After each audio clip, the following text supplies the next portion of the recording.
बिस्मिल्लाहिर्रहमानिर्रहीम। अस्सलाम वालेकुम नाज़रीन, आप यूट्यूब चैनल देख रहे हैं। मैं इमरान खान हूँ। पाकिस्तान की सियासत में माहौल बहुत गर्म हो गया और ये गर्म होता है DGISPR की प्रेस कॉन्फ्रेंस के बाद। मैंने आपको बताया कि इस प्रेस कॉन्फ्रेंस का जो वन लाइनर मुझे समझ आया वो ये है कि DGISPR ने अपनी ही फ़ौज के ऊपर एक खुदकुश हमला कर दिया। इमरान खान साहब ने गुज़िश्ता 3.5 साल में फ़ौज पे जितने इल्ज़ामात लगाए वो साबित करने के लिए उनके पास कुछ भी नहीं था, लेकिन इस प्रेस कॉन्फ्रेंस ने वो सब कुछ साबित कर दिया। मेरे ख्याल में इससे बड़ी इमरान खान की कामयाबी और कोई हो नहीं सकती। लेकिन 9 मई को क्या हुआ था 2023 में? हुआ ये था कि पाकिस्तान की मिलिट्री एस्टेब्लिशमेंट इमरान खान साहब को घेर घार के अपने मैदान में ले गई थी। यानी जो एहतजाज हुआ उसको जिस किस्म का रंग दे दिया गया, बाद में जो कुछ किया गया, मिलिट्री एस्टेब्लिशमेंट इमरान खान को अपने मैदान में यानी ताकत के मैदान में ले गई थी, सियासत के मैदान से घसीटते हुए। और ताकत के मैदान में उनके पास मुसल्लह लोग हैं, उनके पास पूरा सिस्टम है। तो फिर 36,000 लोगों को गिरफ्तार किया गया। वो 2-3 दिन के अंदर ही 10,000 बंदा गिरफ्तार हो गया था। 36,000 लोग गिरफ्तार हो गए, 64,000 लोगों पे मुकदमे दर्ज हो गए और पता नहीं क्या कुछ किया है इन्होंने। 1 लाख घरों के ऊपर छापे मारे, लोगों के घर बार तोड़ दिए। ये लोगों के घरों में घुसते थे, उनके घरों के जो कमोड्स हैं वो तक तोड़ देते थे, बेसन तक तोड़ देते थे। इन्होंने फर्नीचर तोड़ दिए, गाड़ियाँ, मोटरसाइकिलें, TV, हर चीज़ तोड़ दी लोगों के घरों की। कहाँ से कहाँ धकेल दिया पाकिस्तानियों को। वो नफरत हमेशा रहेगी एस्टेब्लिशमेंट के साथ, ये उससे भाग नहीं सकेंगे। ये जो इस मरतबा हुआ, इमरान खान जेल में बैठकर मिलिट्री एस्टेब्लिशमेंट को वापस घसीट के अपने मैदान में ले आया। सियासत का मैदान इमरान खान है। इससे पहले जो मिलिट्री एस्टेब्लिशमेंट है वो ताकत के मैदान में इमरान खान साहब को ले गई थी। अब इमरान खान वापस घसीट के सियासत के मैदान में मिलिट्री एस्टेब्लिशमेंट को ले आया। ये उसका मैदान है। यहाँ पे DGISPR ने बहुत बड़ी बड़ी गलतियां कर दी और इन गलतियों को अगर एक लाइन में बयान किया जाए तो वो ये है कि DGISPR साहब ने अपनी फौज पे खुदकुश हमला कर दिया। पाकिस्तान तहरीक इंसाफ जिसकी कुछ हवा कम हुई थी, या पाकिस्तान तहरीक इंसाफ जो मोमेंटम नहीं बना पा रही थी, DG साहब ने कमाल मोमेंटम बनाया। हमने बड़े अरसे के बाद वो मनाजिर देखे जो पहले दिखाई नहीं दे रहे थे। यानी पेशावर वाले जलसे में जिस तरह लोग निकल कर आए हैं और जिस तरीके से वो जलसागाह भरी है, और जैसे वहाँ पे लोग आसपास इर्द गिर्द मौजूद थे, जो रिपोर्टर्स वहाँ से रिपोर्ट कर रहे हैं, जिन लोगों से मैंने बात की, बहुत सारे हमारे ऐसे जर्नलिस्ट हैं जिनका कहीं पे झुकाव भी नहीं है। हमें तो मार मार के इन्होंने एक तरफ खड़ा कर दिया ना, लेकिन बहुत सारे हमारे जर्नलिस्ट हैं जिनका कोई झुकाव ही नहीं है। वो जर्नलिस्ट अपने मुंह से चिल्ला चिल्ला कर कह रहे हैं कि जनाब ये कमाल हो गया। अवाम के अंदर बहुत गम गुस्सा है, बड़े जोश और जज्बे के साथ बहुत बड़ी तादाद में लोग निकल कर आ गए हैं। अब लोग निकल कर आए हैं, वहाँ पे जो तकारीर हुई वो तो एक अलग बात है, लेकिन यहाँ पे सीखने के लिए कुछ है कि पाकिस्तान तहरीक इंसाफ कितनी मैच्योर हो गई है लड़ाई लड़ते लड़ते, कि तहरीक इंसाफ ने DGISPR को गाली का जवाब गाली से यहाँ भी नहीं दिया। एक दिन पहले भी गाली का जवाब गाली से नहीं दिया, यहाँ भी नहीं दिया। लेकिन पब्लिक को तो नहीं रोक सकता ना कोई, पब्लिक के मुंह पे हाथ नहीं रख सकता। जब भी कोई ऐसी बात होती थी तो पब्लिक वही बोल रही थी जो DG साहब बोल रहे थे। अब लोग बड़ों से सीखते हैं। DGISPR ने जो लफ्ज़ इस्तेमाल किया पूरे जलसे के अंदर, लोग उसी लफ्ज़ से मुखातिब कर रहे थे। ये बड़ा नामुनासिब है जो DG साहब ने काम किया और लोगों को सिखाया। ये नहीं होना चाहिए था, इसकी कोई गुंजाइश पाकिस्तान की सियासत में नहीं होनी चाहिए थी। अब हैरत की बात मुझे ये है कि पाकिस्तान के जितने भी जमहूरे हैं, चाहे वो MKM वाले हों, चाहे वो पीपल्स पार्टी वाले हों, चाहे वो नून लीग वाले हों, चाहे बाकी जमातों वाले हों, ये जमहूरे सारे के सारे आगे प्रेस कॉन्फ्रेंसें कर रहे हैं और इनके ऊपर बेचारों पे दबाव डाला गया कि आओ यार आके हमें जो है वो आप कहो आकर के हमने ठीक किया है। तो अब वो जमहूरे कह रहे हैं जी हम 100% मुत्तफिक हैं, जो DG ने कहा। DGISPR ने जो कहा जी हम उससे मुत्तफिक हैं।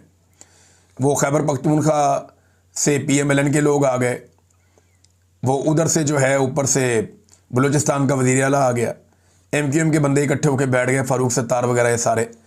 अब अंदाज़ा करें कि ये मुस्तरद शुदा शक्लें हैं। अवाम ने इनके ऊपर मोहर लगाई हुई है कि हमने इनकी शक्ल भी नहीं देखनी। अवाम ने इन शक्लों को मुस्तरद किया हुआ है और ये शक्लें जो हैं ये इनको इस्तेमाल किया जा रहा है मिलिट्री एस्टेब्लिशमेंट की जानिब से कि आप हमारी इज्जत बहाल करवाएं।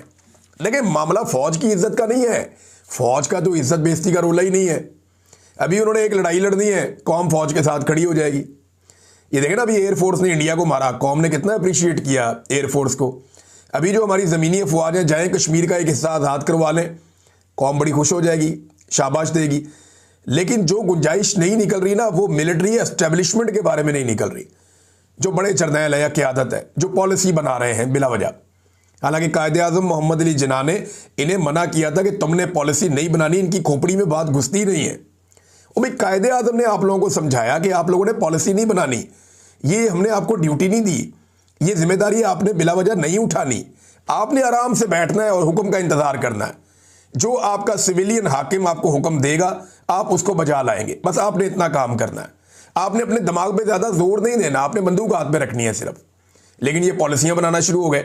अब वो जो पॉलिसियां बनाने वाले चंद जर्नैल या मिलिट्री एस्टेब्लिशमेंट जिसे हम कहते हैं, इन लोगों के लिए पब्लिक में गुंजाइश नहीं निकल रही। अब ये फौज को बतौर कवर इस्तेमाल करते हैं। अब ये जितने भी आए ना जमहूरे, ये सारे के सारे क्या कह रहे हैं? ये सारे कह रहे हैं नहीं जी नहीं, वो हम तो DGISPR के साथ 100% खड़े हैं, ये हम फौज के ऊपर हमला बर्दाश्त। वो फौज के ऊपर किसने हमला किया है? इमरान खान तो कहता है मुल्क भी मेरा फौज भी मेरी। मैं कल वो शहबाज गिल को सुन रहा था, उससे पहले मैं मुईद पीरजादा को सुन रहा था, मैं साबिर शाकिर साहब को सुन रहा था। इन्हीं लोगों से आप लोगों को प्रॉब्लम होती है ना, शहजाद अकबर या बाकी लोगों से। तो मामला ये है, वो भी ये कहते हैं कि यार ये जो टॉप के ऊपर सारे गलत पॉलिसियां बना रहे हैं, ये आज सुधर जाएं, ठीक हो जाएं, नीचे ऑटोमेटिकली ट्रिकल डाउन इफेक्ट हो जाएगा, सारी की सारा इदारा ठीक हो जाएगा। देखें ये होता क्या है, इस इदारे की ये खूबी है या खराबी है, जो भी आप समझें। जिस तरह का जर्नैल आता है ना, पूरा इदारा वैसे ही होता है। मुशर्रफ आया था ना, एनलाइटेंड मॉडरेशन, सारा का सारा इदारा मॉडर्न हो गया था।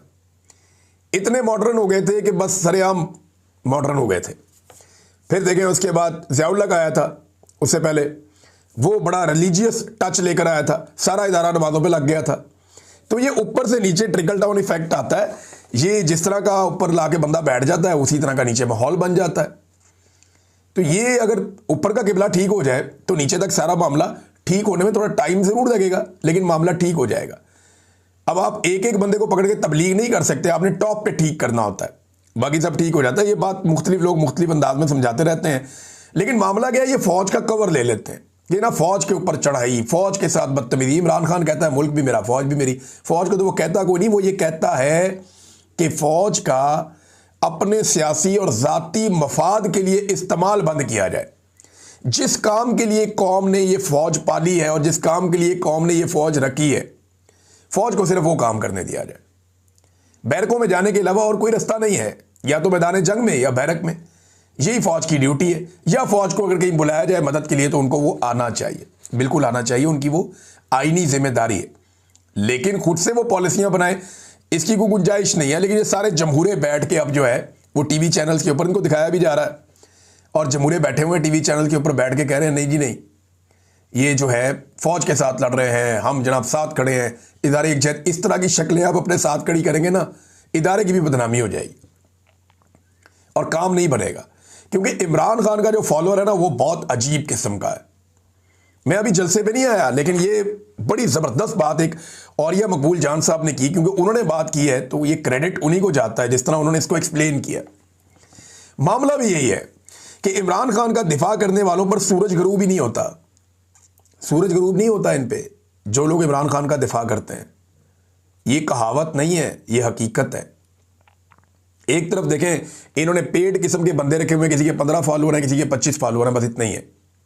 और वो दिन रात गालम गलोच बदतमीजी वो लोग कर रहे हैं जो PMLN ने और पीपल्स पार्टी ने या दीगर को इन्होंने, अब तो उन्होंने भी डिजिटल मीडिया अपना एस्टेब्लिशमेंट ने भी बनाया हुआ है। ये दिन रात गालम गलोच के अलावा काम ही कोई नहीं कर रहे। गद्दारी के सर्टिफिकेट बांटी जाओ, तू भी गद्दार, तू भी बागी, तू भी गंदा, वो ये है, वो सिक्योरिटी थ्रेट है, और गंदी गालियां मां बहन, इन्होंने दिन रात एक किया हुआ है। और ये जाली अकाउंट, एक तरफ पैसा खर्च करके बेचारे इतनी मेहनत करके इतनी मुश्किल से सारा कुछ करते हैं, साथ अपनी ब्रांडिंग भी करते हैं। देखिए इसमें एक बड़ी अजीब चीज़ ये है कि एक ही अकाउंट एक वक्त में लोगों को गंदी गालियां दे रहा होता है, गलीज तरीन ट्वीट कर रहा होता है, दूसरे के अंदर वो कह रहा होता है जी आलम इस्लाम का लीडर आसिम मुनीर या नवाज शरीफ मेरा कायद, नवाज शरीफ का कोई सानी नहीं, इस किस्म की। यानी आप ये कैसी ब्रांडिंग कर रहे हैं? वो दिमाग काम कर रहा है आपका कि एक अकाउंट जो गालम गलोच करने वाला अकाउंट है, वो अगले ही पल में आपको उठाकर कहां से कहां पहुंचा रहा है। और लोग फिर गेम समझ जाते हैं, लोग बेवकूफ नहीं है। हर आदमी डिजिटल मीडिया को समझता है, ये बहुत आसान मीडियम है, मुश्किल नहीं है। इन्होंने जब इसको डिजाइन किया तो इस तरह डिजाइन किया ताकि हर आम आदमी को समझ आ जाए, चाहे वो ट्विटर है, चाहे वो फेसबुक है, चाहे वो यूट्यूब है, चाहे वो इंस्टाग्राम है, ये बड़ा सिंप्लीफाई करके इनको डिज़ाइन किया गया। बहरहाल आ रहे हैं और ये सब कहते हैं कि इमरान खान का दिफा करने वालों में प्रॉब्लम यह है कि उधर पैसे खर्च नहीं होते। इमरान खान का दिफा करने वालों पर सूरज ग्रुप नहीं होता। वो चंद घंटे जहर उगलते हैं इमरान खान के मुखालिफिन, फिर गवादर से लेकर गिलगित बल्तिस्तान तक इमरान खान से प्यार करने वाले लोग उठते हैं और इमरान खान के दिफा का परचम थाम लेते हैं। फिर इस परचम का सफर शुरू हो जाता है सूरज के साथ साथ। मशरिक़ वस्ता में पाकिस्तानी आ जाते हैं, उसके बाद वो ये परचम पकड़ लेते हैं और उसके बाद यूरोप के लोग इसमें शामिल हो जाते हैं जो पाकिस्तानी वहाँ पे। पाकिस्तान में रात हो रही होती है, वहाँ पे शाम हो रही होती है, दिन हो रहा होता है, और वो वहाँ से ये सारी चीज़ें थाम लेते हैं और वो इस पे हिस्सा बन जाते हैं। थोड़ी देर के बाद जब वहाँ पे अंधेरा छा जाता है तो अमेरिका में सुबह हो जाती है, कनाडा में सुबह हो जाती है। वहाँ जो लाखों ओवरसीज़ पाकिस्तानी है वो शुरू हो जाते हैं इमरान खान का जो दिफा का परचम है वो थाम लेते हैं, और उसके बाद ऑस्ट्रेलिया और न्यूजीलैंड, और फिर घूम के वापस पाकिस्तान। तो 24 घंटे इमरान खान साहब का जो दिफा करने वाले लोग हैं उनके ऊपर सूरज ग्रुप नहीं होता, वो मुतहर्रिक रहते हैं हर वक्त कहीं ना कहीं से। तो इसकी वजह से इन्हें समझ नहीं आ रही कि इमरान खान का मुकाबला करें कैसे। अरबों रुपया खर्च करने के बावजूद ये अब तक इमरान खान साहब के बयानिए का तोड़ नहीं निकाल सके, और अब इस तरह की शक्लें ये जो मुस्तरद की हुई हैं पब्लिक ने, उन्हें ला ला कर बिठाया जा रहा है और कोशिश किया जा रहा है कि कुछ ना कुछ हो। अच्छा, पाकिस्तान तहरीक इंसाफ ने बड़ी मैच्योरिटी का सबूत दिया। डीजी ISPR अहमद शरीफ साहब की गाली के जवाब में उन्होंने गाली नहीं दी।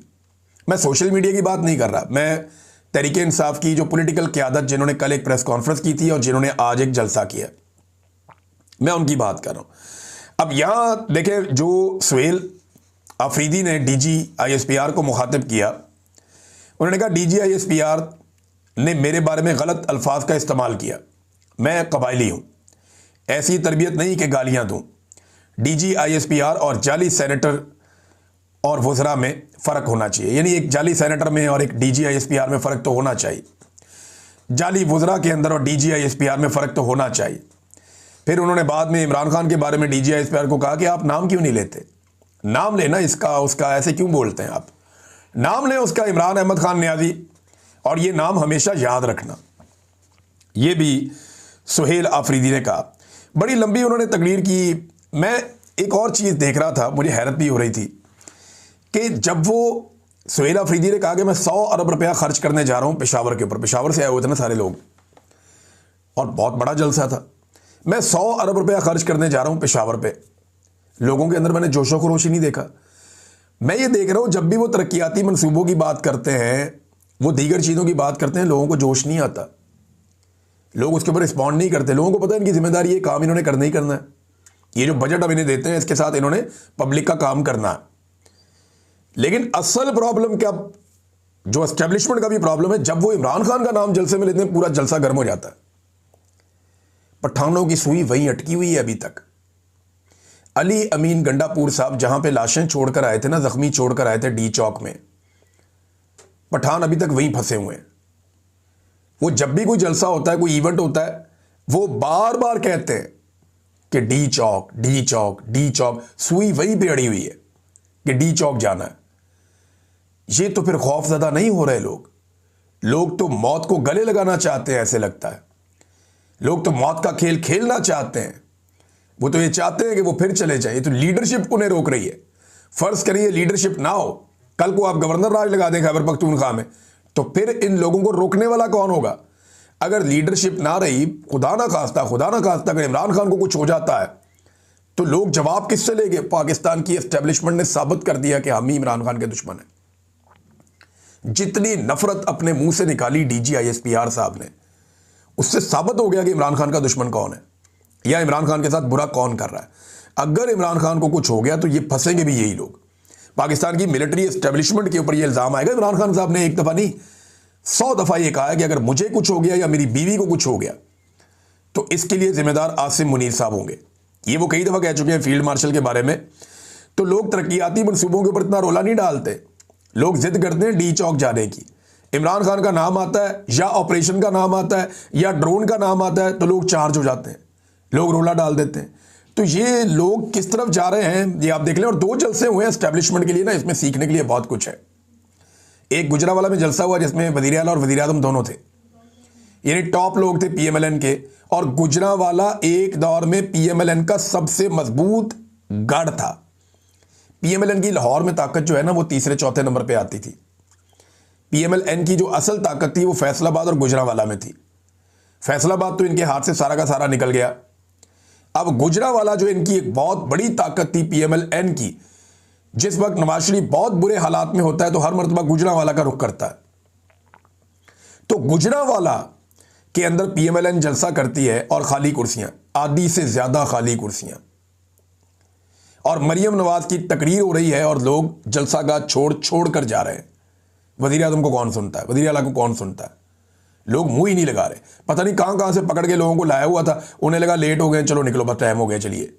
लोग ड्यूटी पूरी करके जा रहे हैं और जिससे पूछो उस जलसे के अंदर भी वो कहते हैं वोट तो इमरान खान का है, इधर तो हमें लेकर आए। ये जनाब हालात हैं मरियम नवाज और शहबाज शरीफ के जलसे के गुजरांवाला में। और दूसरी तरफ पेशावर में ना कोई बस, ना कोई वैगन, ना कुछ और, लोग धड़ाधड़ भर के आ रहे हैं। वो जो लोगों के आने के मनाजिर है ना, वो देखकर मैं हैरान हो रहा था कि इतने सारे गद्दार इकट्ठे हो गए। मैं लोगों को आते हुए देख रहा था कि इतना बड़ा सिक्योरिटी थ्रेट इकट्ठा हो गया, और ये सारे लोग आए थे जवाब देने के लिए, बजाय इसके कि लोग डर जाते। लोग ज्यादा चार्ज हो गए हैं। लम्हा फिक्रिया यह है कि 4 साल तक कोशिश करने के बावजूद एस्टेब्लिशमेंट आज भी गुजरांवाला और पेशावर के जलसों का फर्क देख ले और फिर ये देखे कि गुस्सा और फ्रस्ट्रेशन से बढ़ना चाहिए या उनकी अकल वापस आनी चाहिए। गाली का जवाब गाली से नहीं दिया, बल्कि शाहिद खटक कह रहे थे कि हम ज्यादा बेहतर गाली दे सकते हैं, लेकिन हम गाली नहीं देंगे। अल्लामा राजा नासिर अब्बास साहब ने कहा कि ये अंदर से टूटे हुए हारे हुए लोग हैं, ये ज़हनी मरीज हैं। ये सारे के सारे इन ज़हनी मरीजों से मुकाबला है जो पाकिस्तान के लिए सिक्योरिटी थ्रेट हैं, पाकिस्तान की सालमियत के लिए ये लोग खतरा है। महमूद अचकज़ई साहब ने 2 बड़ी इंपॉर्टेंट बातें की आज के जलसे में। एक, उन्होंने कहा कि सुनने में आ रहा है कि गवर्नर राज लगाने की बातें हो रही हैं। जिस दिन ये गलती करेंगे वो लोग तो पख्तूनख्वा का हर चौक डी चौक बनाएंगे और लाखों की तादाद में अवाम निकलेगी। गैर जमहूरी कुव्वतें बुखलाहट का शिकार हो चुकी हैं। वो इतनी बुखलाई हुई हैं कि कल वर्दी में एक शख्स गालियां दे रहा था। ये महमूद अचकज़ई साहब ने कहा। फिर उन्होंने कहा कि DGISPR से कहता हूं कि आइन के तहत सिक्योरिटी रिस्क वो है जो आइन मुअत्तल करता है और आइन में नहीं मानता। सिक्योरिटी रिस्क हम नहीं है, वो लोग हैं जिन्होंने आइन को मुअत्तल किया, उसे पैरों तले रौंदा, उसकी खिलाफ वर्जी की। नाज़रीन, बुखलाहट का आलम मैं आपको यहां पे बताऊं तो आपको बड़ा मजा आएगा ये खबर देख के। जियो के ऊपर एक बड़ी हेडिंग टाइप लगी हुई थी कि जनाब PTI के रहनुमा पार्टी छोड़ गए, फौज पर तनकीद से दिल बर्दाश्ता हो गए, इस किस्म की हेडलाइन लगी थी जियो पे। मैंने फटाफट खोला, मैंने कहा पता नहीं असद कैसर साहब छोड़ गए हैं या बैरिस्टर गौर साहब छोड़ गए हैं या सलमान अकरम राजा साहब छोड़ गए हैं। वैसे पहले बहुत बड़े बड़े नामों को पार्टी छुड़वाई भी गई थी। तो मैंने निकाल कर देखा जी, ये कोई बंदा है मेजर तारिक महमूद, ये आज़ाद कश्मीर की कोई तहसील है समानी, वहाँ का कोई ओहदेदार है। इसने जनाब पार्टी छोड़ी है और जनाब इसके ऊपर हेडिंग बहुत बड़ी बना के बहुत बड़ी खबर के तौर पर इसको पेश किया जा रहा है, और हेडिंग के अंदर नाम नहीं लिखा हुआ इसका, ताकि लोग अंदर खोलें और पढ़ें और देखें ये PTI का रहनुमा छोड़ गया पार्टी। हद हो गई वैसे इनकी, ये फ्रस्ट्रेशन है और ये आने वाले दिनों में मुझे लगता है बढ़ती जाएगी। अगर लोगों ने ये फैसला कर लिया कि इमरान खान को बाहर निकालना है, जिस लम्हे लोग ये फैसला करेंगे ना पाकिस्तानी मुश्तरका तौर पे, उसके बाद एस्टेब्लिशमेंट के हाथ में कोई चीज नहीं रहेगी। वज़ीर आला ने एक और बात की, उन्होंने कहा खैबर पख्तूनख्वा कोई लेबॉर्ट्री नहीं है। एक आता है एक फैसला करता है, दूसरा आता है दूसरा फैसला करता है। भाई पॉलिसी अवाम के मुंतखब नुमाइंदे बनाएंगे, यही बात कायदे आज़म ने कही थी। यही बात आज एक नौजवान आपको समझा रहा है, सुहेल अफरीदी की बात को आप समझे। शेर अली अरबाब ने वहां पे एक करारदाद पेश की। ये करारदाद मैं आपको बता देता हूं, फिर ये वीलॉग खत्म करते हैं, क्योंकि वीलॉग सारा इस जलसे पे, इस सिनेरियो पे हो गया। खबरें और बहुत सारी हैं, नेक्स्ट वीलॉग में आपको बताऊंगा। इसमें शेर अली अरबाब ने जो करारदाद पेश की, उन्होंने कहा जी कि हम पाकिस्तानी अवाम इमरान खान को कौमी हीरो और मुंतखब हकीकी वज़ीर आज़म मानते हैं। ये उस बात का जवाब है DGISPR की कि तुम होते कौन हो, आप हैं कौन, आपकी हैसियत क्या, इस किस्म की बातें जो की थी उसका जवाब है। हम पाकिस्तानी अवाम इमरान खान को कौमी हीरो और मुंतखब हकीकी वज़ीर आज़म मानते हैं। हम इस बात को मुस्तरद करते हैं कि वो कौमी सलामती के लिए ख़तरा है। हम मुतालबा करते हैं कि इमरान खान, बुशरा बीबी और तमाम सियासी कैदियों को इंसाफ फराम किया जाए और फ़ौरन रिहा किया जाए। इमरान खान को अहले खाना और वकला से मुलाकात की इजाज़त दी जाए। तमाम सियासी शोहदा को खराज अकीदत पेश करते हैं। खैबर पख्तूनख्वा में किसी भी गवर्नर राज की मुखालफत करते हैं। हम DGISPR की प्रेस कॉन्फ्रेंस में इस्तेमाल किए गए अल्फाज और लहजे पर शदीद एहतजाज करते हैं और एक गैर मुंतखब सरकारी तर्जुमान ने मुंतखब अवामी नुमाइंदे के लिए गैर महज़्ज़ब ज़बान इस्तेमाल की है। ये नादरीन एक करारदाद भी पेश की गई। इस वीलॉग को यहाँ ख़त्म करते हैं। नेक्स्ट वीलॉग में बाकी चीज़ें मैं आपके सामने रखूँगा। अब तक के लिए इतनी अपना ख्याल रखिएगा, अपने चैनल का भी। अल्लाह हाफ़िज़।